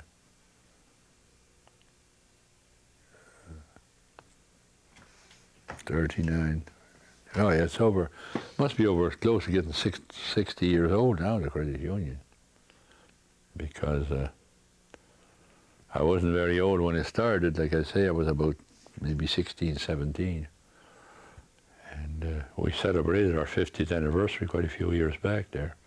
There's a write-up in those books about it. And so apart from that, there wasn't too Tell much. me the story of the lobster factory. How Wilfred Poirier came to be. Oh yeah, well see, there was Arthur Martel in Petty de Gras and a couple more, John Landry, a couple more of them were fish buyers, and they used to buy the lobsters from the fishermen, eh? And they would give them whatever they thought it was worth, because they had to make their profit on it too. So Wilfred Poirier was in the state working for the Consolidated Lobster Company. And he went to the company and he told them that it was given the authority to go buy lobsters and bargain with the fishermen, that he could get them an awful lot of lobsters, and that he could convince the fishermen they would get more for their lobsters than by selling them to the here, you know. But then these fish buyers convinced the fishermen that they had to send their lobsters all the way to the States. They only got paid after lobsters were culled, and they wouldn't know whether there was dead ones or not, or they just said there was dead ones, you know, trying to discourage them. And it took about a year to get the fishermen, until one fisherman got a good check one time from the company. Then they started shipping. And in order to protect their fish, they had to buy as much fish as he could. He used to go to New Brunswick, PEI, he used to go all over Cape Breton Island and buy the lobsters. And then he had to bring them in and have them ready in strings for when the boats would come in to pick them up. So that was a big temptation with all them crates there, and be from the wharf right up to the long beach, maybe 5-6 rows of crates of lobsters, all crates of lobsters. And they had 2 watchmen on the shore there, one daytime, one at night, that used to watch the crates that nothing would be taken. And then the boats would come once a week and pick them up here, bring them to the States. So then when they found out that they were getting more money, they started shipping. So most of those fellows went out of the lobster buying business, because they had been shipping the people right along. Eh? They didn't know the prices. But he used to quote them a price. He'd guarantee them a price. But he couldn't guarantee that the weights of the crate, because some lobsters are weaker than others, and the odd one will die. You might get a bad crate, you know, and then you'd have a loss. But it doesn't happen that often. So it was a godsend when he started that. There's a big story about him in the Maritime Cape Breton magazine there. He tells it all. They had a lot of wars with the other fellows trying to stop him from buying lobsters, you know. But he done a good job. It was a lot of commerce, because you'd have their boats coming in and picking up the lobsters, and you'd have traffic back and forth. Some would bring their crates in by cart or something like that, you know. Can you tell me about farming? You said you were doing farming before you came back. Well, I decided under the Awaiting Benefits Act to do some farming, and first thing I did was buy a horse and some equipment. I needed more land, so I bought parts of land, and I was having good luck with farming, but I wasn't having good luck with prices. You could, the last year in 1951, my buddy and I went to Sydney with a 5-ton truck loaded with vegetables, and I had 400 pounds of the finest kind of beef. And it took us 3 days to sell our load, and we just about cleared enough to pay the truck, and I had to take the beef back home and salt it, and I was trying to get 10 cents a pound for it at that time. So it didn't pay. I just had to quit farming, you know. But most of the other farmers that were farming mostly for themselves or for trade, and they would have like their customers.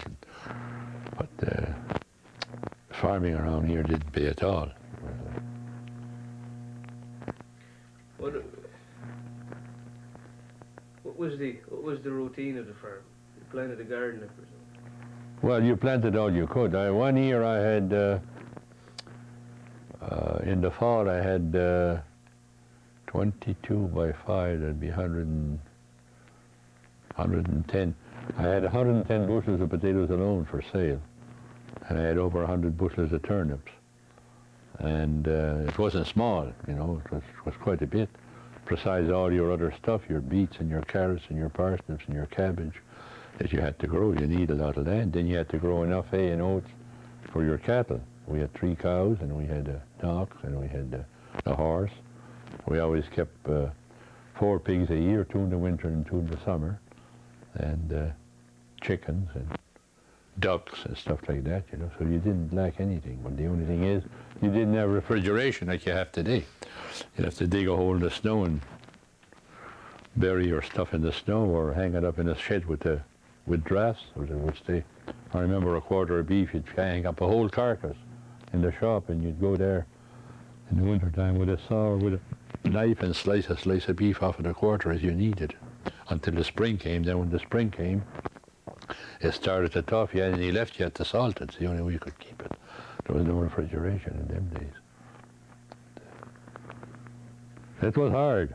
And then in the wintertime, of course, How many acres of hay would you cut? Well, I have 20 acres here, and I would say about half of it was in hay. That'd be 10 acres. And how much land did you need for the cattle to roam on? Well, you need some pasture, but in them days, everything was, you put a fence around your property, and you let the cattle down on the road or in the woods, eh? And all the swamp land there was all pasture.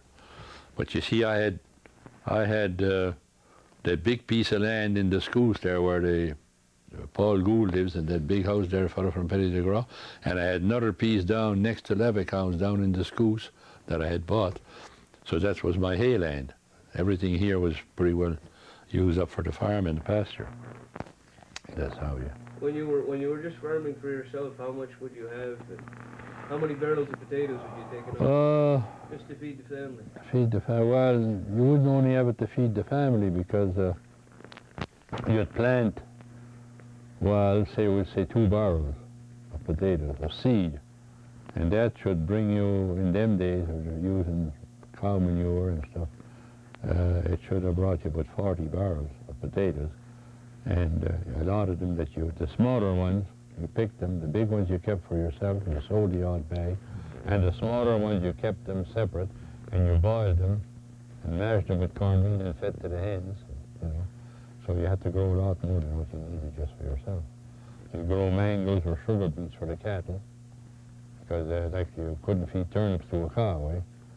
If you feed turnips to a cow in the morning, you milk her, your milk is going to have a little strong taste, eh?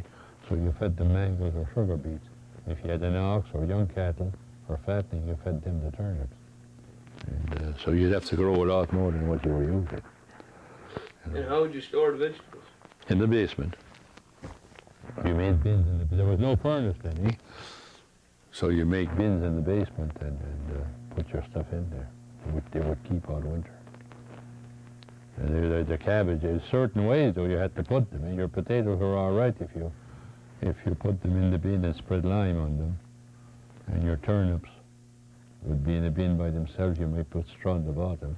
And your cabbage, you pulled them right out of the ground, root and all, and you hung them on the beams in the cellar with the root right on. And the cabbage would keep. If you cut try and store it for the winter, they would get soft. But you had to know how to store them. Your carrots were stored in sand or sawdust. And your parsnips the same way, so that they would keep. In the olden times, they had root cellars, eh? But,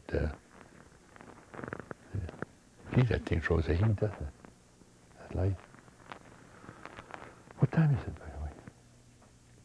10 after 11. Yeah, go on. Take a little break in a minute. So what was the routine of running a farm? When would you get up in the morning? 6 o'clock in the morning. And it'd be till dark at night, no matter what, you know. I remember when I was, that would have been about 1936, I was 16 years old.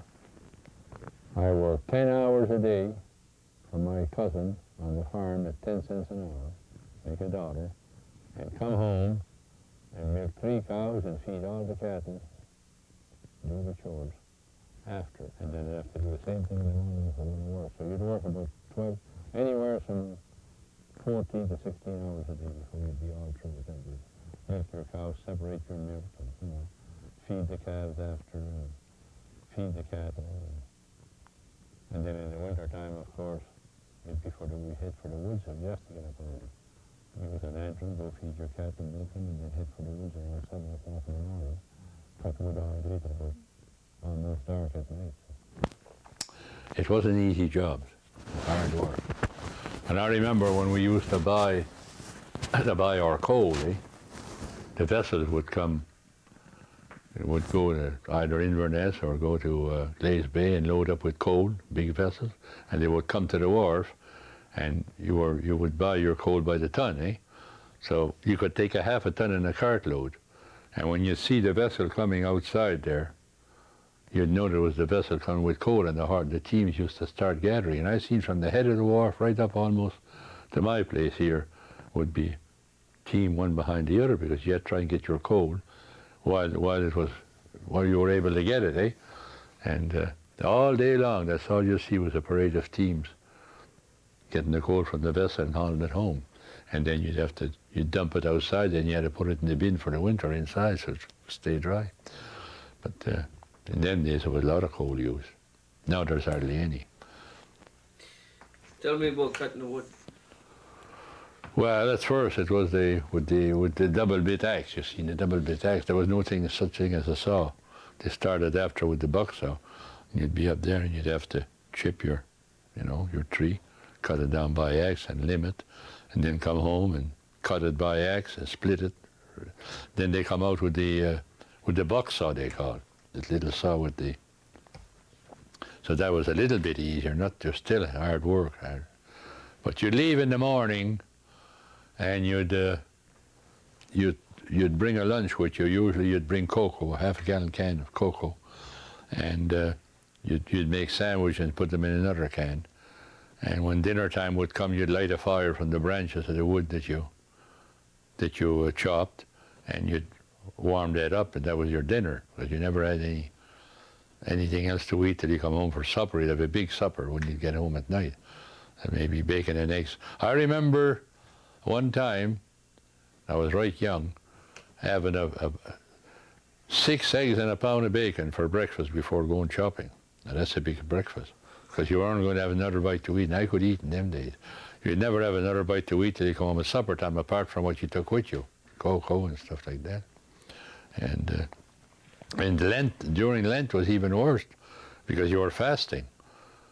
But we did, like if you're under 21, you didn't have to fast, but the people who were over 21, they'd only be allowed 2 ounces for breakfast. That's all they were allowed. A full course dinner and 6 ounces for supper. And you were in the woods, so you missed your dinner. When you come home at night, 6 ounces, and it wasn't very big, So you'd have to try and bring a fairly big lunch with you in the woods to try and sustain you.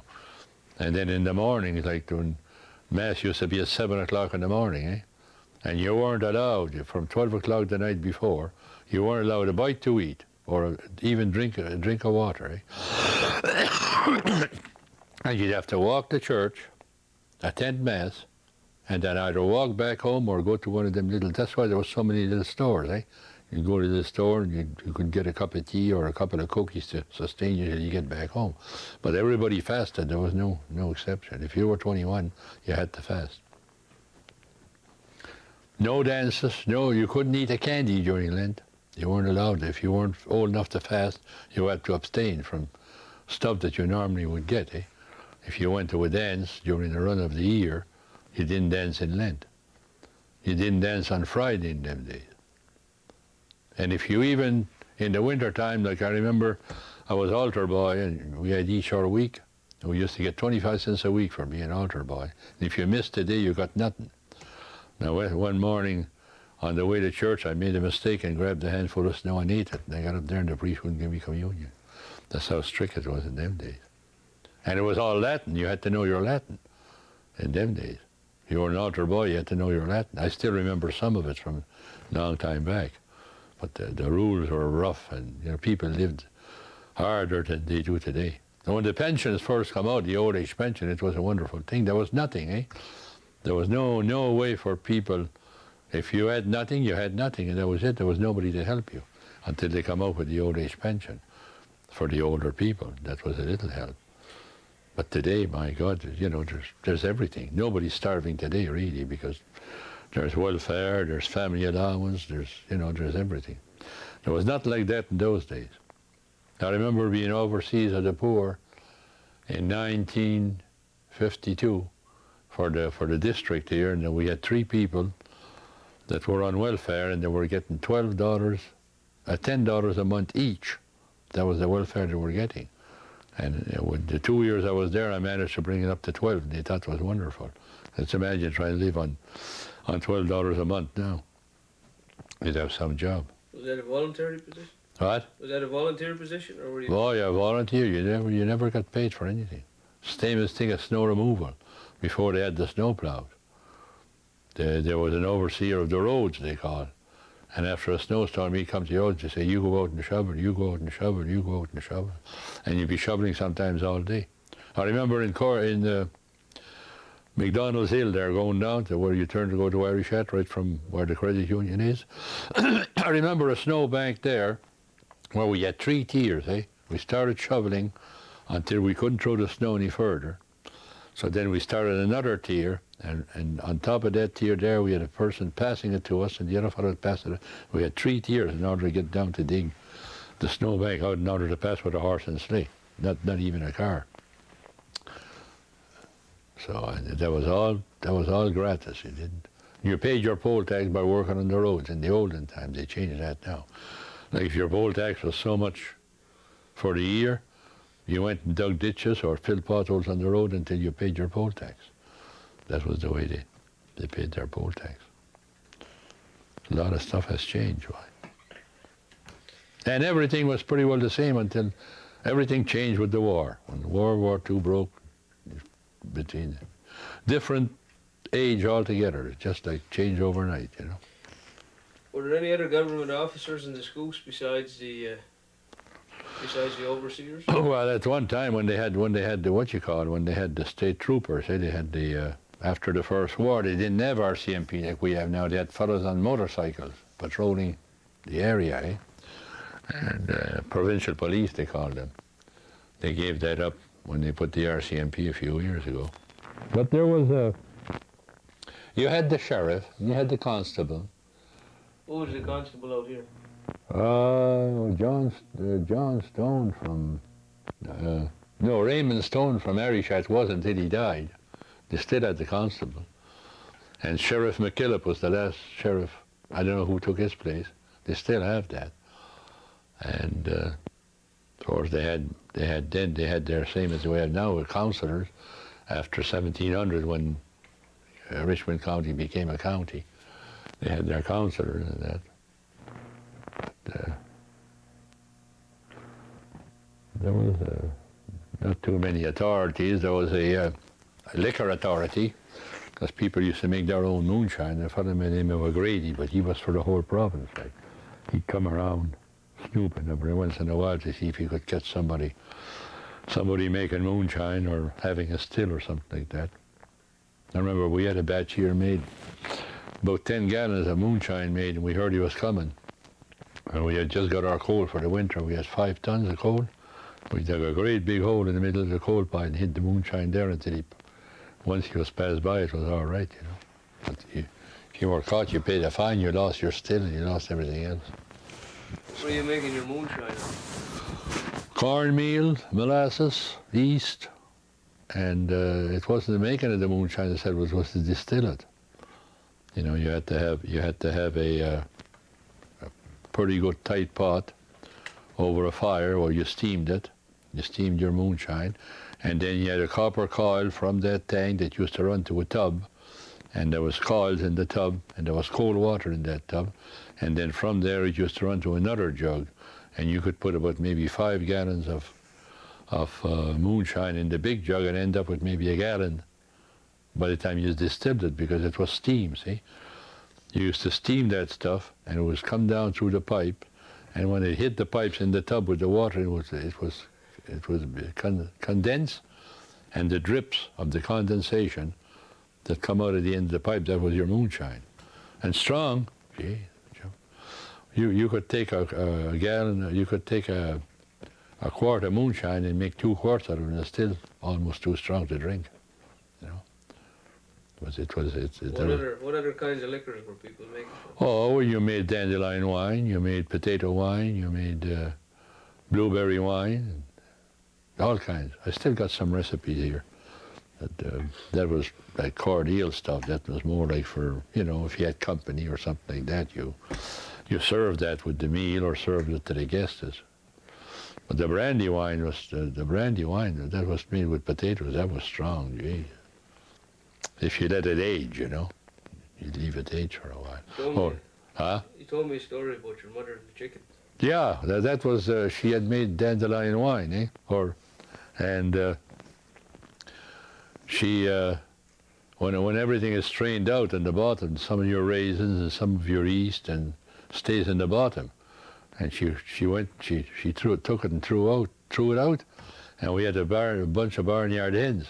The hens went over and ate it, and the hens got drunk, and they were trying to make it for the barn, and they were staggering, one wing down to the ground, and one of them missed the entrance to the door and hit the barn door. My grandmother was living then. She said, what an awful thing, she said, get the chickens drunk.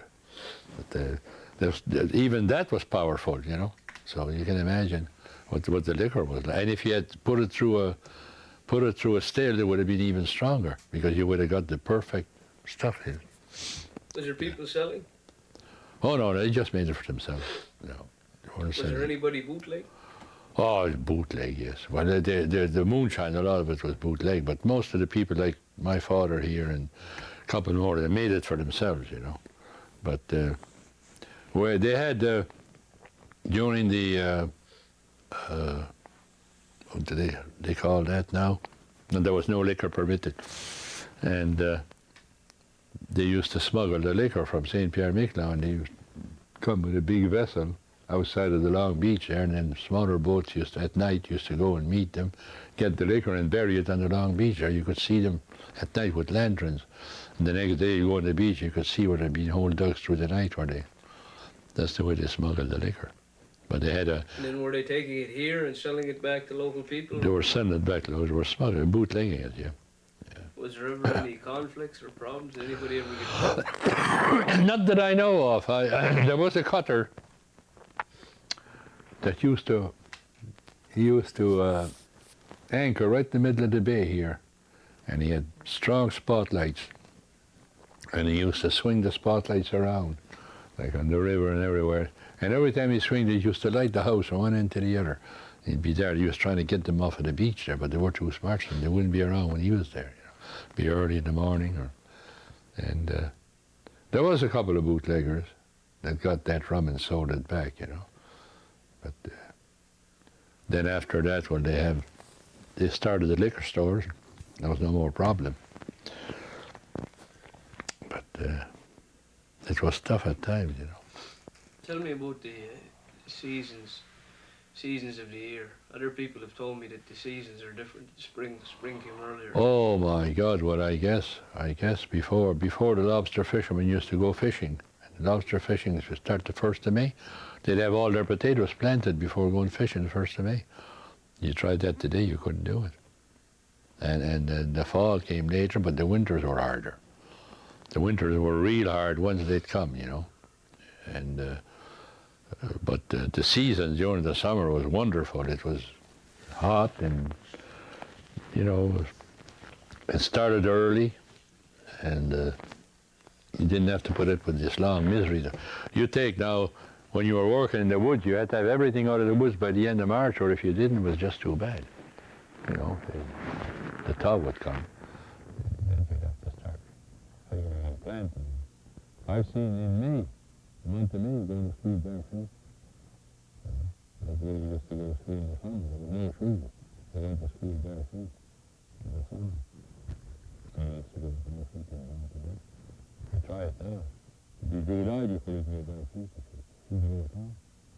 And we used to have a pretty good drying season around haymaking time. The last of July, beginning of August, haymaking time. We generally have a good drying season. Warm, hard work, good drying. We would not so much rain. Then when the fall would come, we'd have a nice fall, and it would last until, sometimes, I've seen having a tower on Christmas Sunday, and other years as well.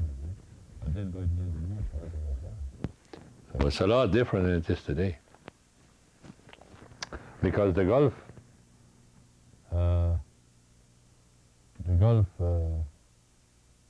that now? The Gulf current is shifting, and you're going to get like maybe 10, 12 years from now, you may be back to what it was then.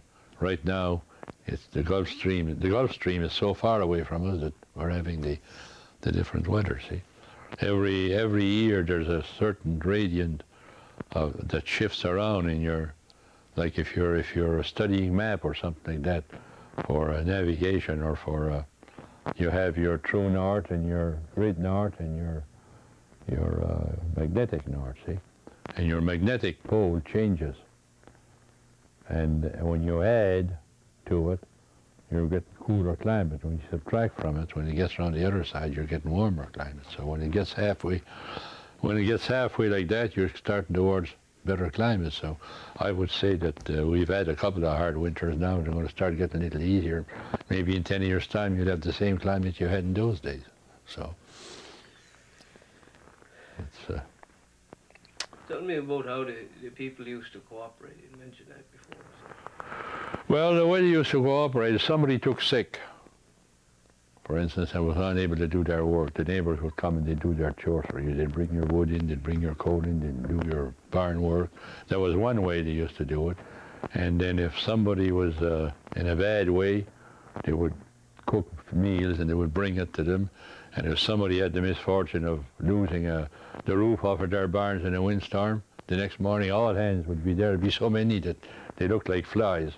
People would be passing boards, others would be nailing them and getting that roof. Within that day, that roof was fixed again. Somebody burnt their house down. Everybody went in the woods and they lived with the neighbors. Everybody went in the woods and cut wood and built them a shack. You know, there was no such a thing as looking for insurance or something like that in them days. That's how they cooperated, because there was no hospital to go to, you know, and each one would go and look after the sick person. Some of the women would go, if somebody was sick in the house, they'd go look after a sick person, and so that was real cooperation. There was nobody. Go back to the religion for a minute. You talked a little bit about it. You talked about the fasting and so on. What types of church services did you have to attend at that time? Well, we had the Mass every Sunday, Mass every morning during the week. Certain times of the year we had what they call Vespers at night. During Lent there were Stations of the Cross. Every day? Every Friday, yeah. And you had to be there, you know, you had to be there in them days. It was obligatory. That right now, people don't bother. There's Mass through the week in most parishes now. But it was like, to them it was considered sin if you didn't go, you know. And every feast, like that we don't, the December the 8th, Feast of Immaculate Conception, Feast of St. Anne's, All Saints, All Souls, Old Christmas, and the feasts like that were feasts of obligation, same as Sunday. That was like a Sunday, there was no work, and you had to go. And the Masses were early in the morning through the week, be 7 o'clock. And Father Boucher would generally have the Mass started by 7. So you had to be there by 6:30 if you didn't want to miss your serving. And of course everybody had to go to confession at least once a month. And so, like fasting, and Latin, everything was in Latin, so you had to, you know, still the book there. And you had to, one side was Latin and the other side was English, but you had to know, if you were an altar boy, you had to know your Latin in order to serve the Mass. Eh? But everybody had one of these big prayer books. See, here's Latin and there is English. See? And they had to respond in Latin. The Mass was in Latin. So. But I still liked it better than I do today, because I'll tell you one thing, when it was in Latin, you had to. What about in the house? Religion in the house. What was? Oh God, religion. The rosary every night. There was no fail. And you'd have to say your morning and evening prayers, grace at mealtime, and the older people had to make sure that you knew your catechism before receiving your. It wasn't the priest that was teaching your catechism; it was at the house, and you had to know it by heart before you passed. Before you made your. But religion, you're very religious, very strict on religion at the house. After supper every night, when the dishes were done, there was the rosary. And that had to be done no matter what happened. Like, for instance, if you had TV today and you got a good program on TV, that's tough luck. The rosary comes first, And, of course, during novenas to St. Anne, and you make your novenas. And, yeah, it was. And you weren't out at odd hours of the night either, 9 o'clock at night, boy. When you were a teenager, you had to be in the house.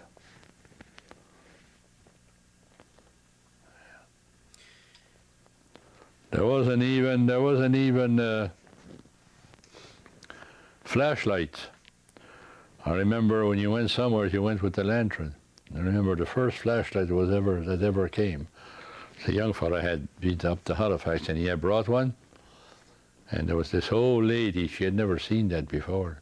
She was coming from work at dark, and he had hidden the woods, and he used to put the flashlight on and put it out, put it on. He had scared the wits out of her. She didn't know what the hell it was. She thought it was some kind of a beast or something in the woods, She had never seen a flashlight before. And when the televisions come out, geez, they thought there were men inside the machine talking. They didn't know. Even my father had a job to convince him that, it was a rebroadcast, like, until my brother-in-law started coming with the cameras, and he'd come over and he'd take a picture of something, and next year he'd come down and he'd show it on the TV. And of course he realized then it was him, and he wasn't there, But when you'd see, like, politics or something like that, the politician talking, and before that they'd say that he was maybe in Montreal. And here you see him on TV talking to somebody in Sydney. And the old people, you say, how can that be? He's supposed to be in Montreal, and here he is on TV in Sydney. They thought that everything they saw on TV was live, They couldn't comprehend what we're doing here now, That in a year's time you'll be showing that, Some people that are gone, dead and gone, you see them on TV talking and stuff like that, That was hard to comprehend. Yeah. What kind of fellows were the priests? Oh, some of them were pretty tough. Father Boucher wasn't too bad. He was with us for 50 years, the same parish. So I never had too many other priests besides him, since that. He married Father, and Father was married for 65 years, and he married us, and he married 40 years now. So. But that's what it was, 50 years. But in the older times, some of them were rough.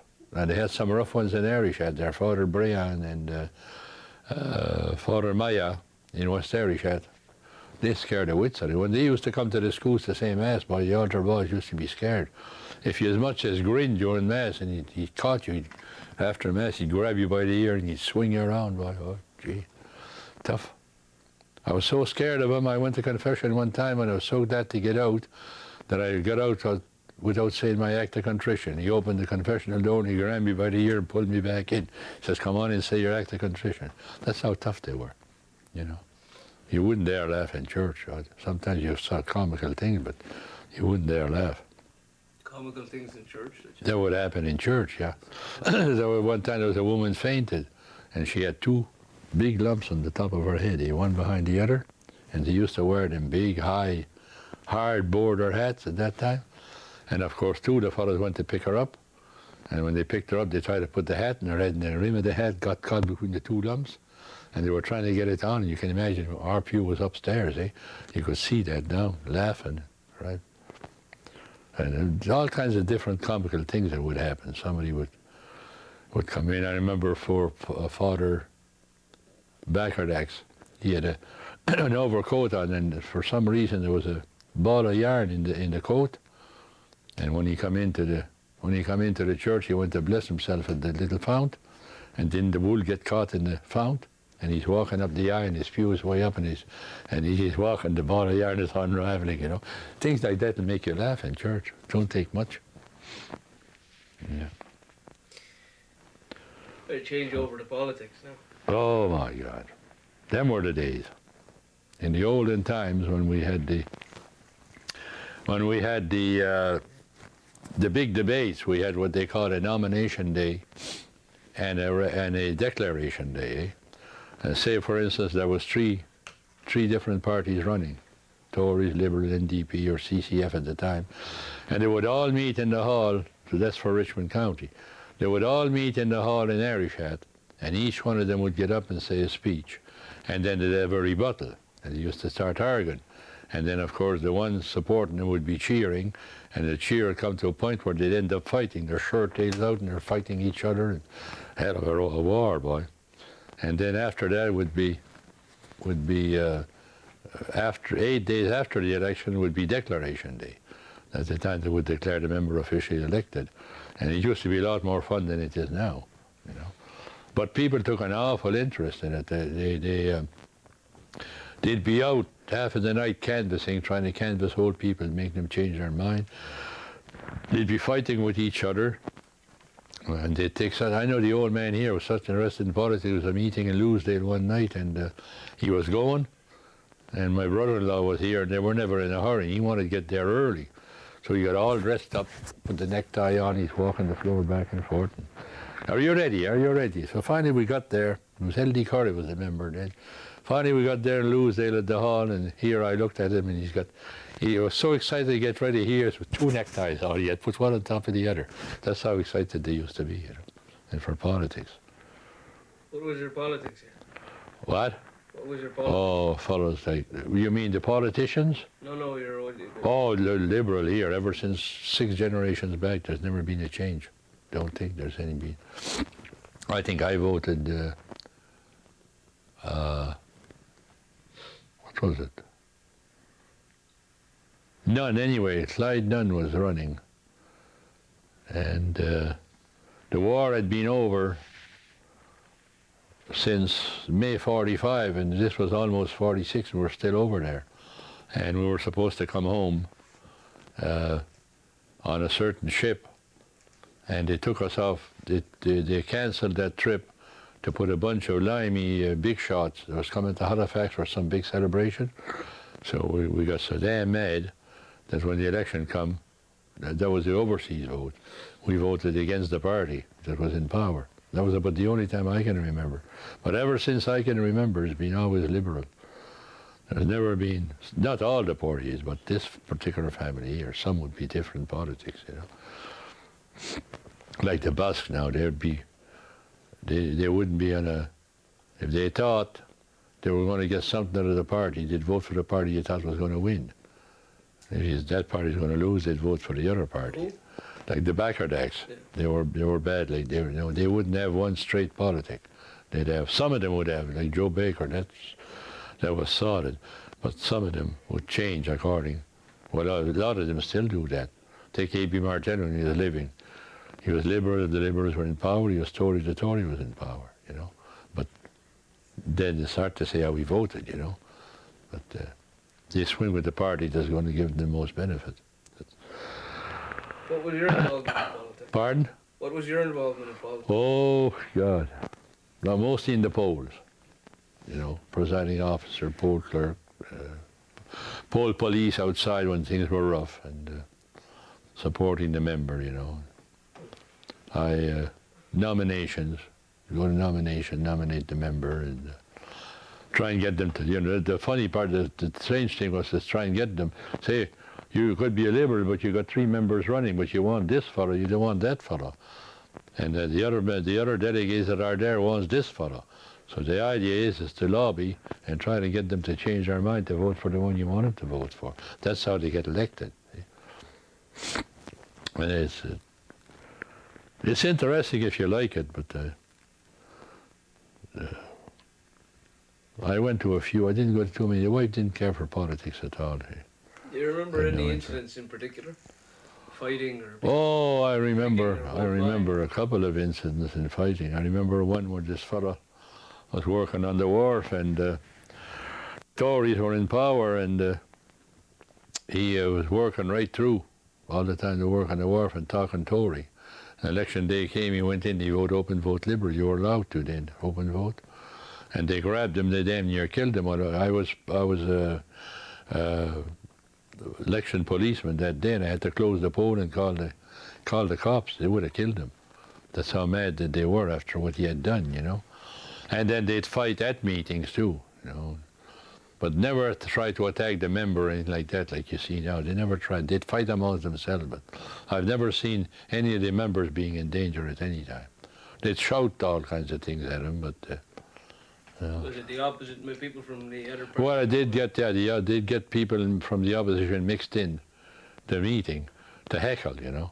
It was mostly heckling. They'd heckle the member, ask him all kinds of crazy questions and try and put him on the spot if they could. But I mean, there was nothing you could do about it unless they start fighting or something. You have to put them out. But it's not like today. Today, God, even the MPs themselves are in danger, you know, sometimes. So, but yeah, well, I suppose. Can you tell me about transportation back then? Well, transportation before the cars came out, like if you went, you could go to St. Peter's a lot, but you went by boat. It's only about 15 minutes from here to St. Peter's by boat. You'd land at the canal, and then there was all the stores. And as far as going away anywhere, you either went to Arishat and got the boat from Arishat to Mulgrave, and then to get the train from Mulgrave to, if you wanted to go to Halifax. If you wanted to go to Sydney, well, you'd have to go to Hardwood by train until they started the buses, until Eddie Gordon started a bus from Arishat to Sydney. And that was the only transportation. There wasn't too many cars, you know. Dr. Emmett and Father Boucher had the first two cars around here. They were Model A's. You know, you have to crank them, and you'd almost need a ladder to climb in them. They were that high. But the transportation was mostly on foot. If you wanted to go see the doctor, you went on foot. To Ayrshire? To Ayrshire.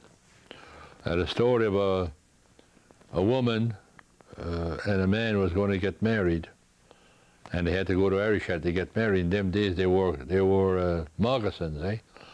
So to go to Ayrshire through the woods, you'd need a pair of moccasins just to go to Ayrshire and a pair to come back. So this old fellow had made 2 pair of moccasins for his daughter to get married the next morning. And he had put them behind the stove because they oiled them, make them waterproof, and then they have to dry. You put them behind the stove to dry, and through the night the dog ate one of them. He got up at 4 o'clock in the morning and found there was only 3 moccasins instead of 4. So he had to turn to work and make a 4th one so she'd go and get married. That's the transportation that they had. It was about approximately 8 miles through the woods to go to Ayrshire. If you went to see the doctor, you had to walk. Whether you had a toothache or you had cramps, it's just too bad. Of course, the doctors had horses then, you know. Was there boats coming into Poirier? Oh yeah, there would be boats. Not freighters. They'd come to the schools, put them on and that. But the boats that would come in here would be fellows with coal and, you know, selling fish and stuff like that. So.